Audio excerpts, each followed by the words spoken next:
Kamusta mga boss? So yan, so tapos na tayo mag-install ng 12 kilowatt on-off grid na SRNE. So yan yung wire natin. So di pa tapos yan. Babalikan ko pa. So kita nyo. So malinis pa rin naman yung kahit ganyan. Yan. So yan. So yung specs nya. Yan. So 12 kilowatt po yan. Then ito temporary na outlet. Kasi wala pa siyang battery. Di pa naman nalalagyan ng battery.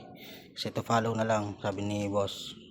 Kasi di pa naman nagagawa yung flooring. So wait lang natin to. Then ito kasi pinagawa niya para magamit na sa ginapagawa niyang bahay. Yan. So gagamitin nila dito sa pag-welding, saka sa mga tools nila. So solar. Kasi tuwing umaga lang naman may nagagawa dito. Kaya solar ang gagamitin nila. So time check natin. 5:07 na. Pero yan, solar pa rin yung gumagana dito. Yan. So wala din tong Meralco pa.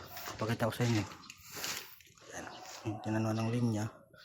So yan yung linya. So wala pa siyang linya ng Meralco. Yan. Wala din pa siyang panel. Yan. So talagang solar lang lahat. Nagana dyan mga bossing. So ayusin pa namin yan pagbalik namin dito. So di pa yan tapos. So nakalagay na rin yung grounding niya. Yan yung ground. Yan.